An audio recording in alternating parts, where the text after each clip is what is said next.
Hello kapamilya! Nandito ako ngayon sa Tandang Sora, Quezon City para kilalanin ng isang teen artist na sobrang die-hard fan ng The Voice. Ito ebidensya.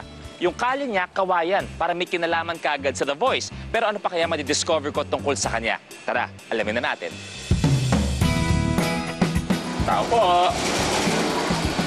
Makikingin po ang sukal. Sino si Archie? Archie! Archie! Ako si Luis, nice to meet you.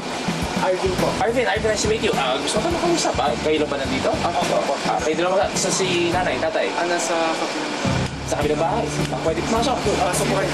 Pagpasok ko kanina, sabi mo si nanay sa kabilang bahay. Opo. Bakit? Ano bang trabaho ni nanay? Ano po, nag-aalaga po siya ng dalawang bata ng pinsan po.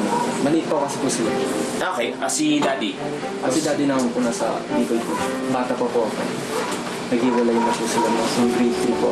Pero balita ko, medyo hindi ng birang tinditaan mo araw-araw. Opo, kasi po, marami rin kaming problema, financially po.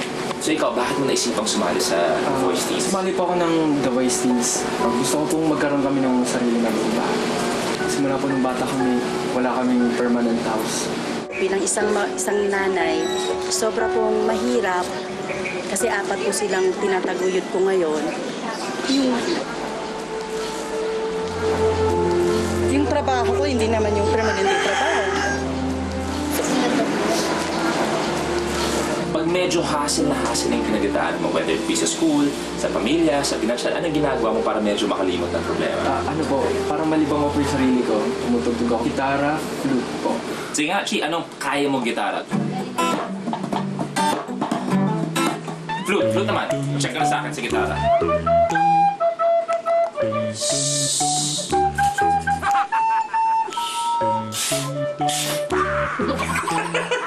Check ka na sa akin sa flute. Okay. Chi, I'll see you there.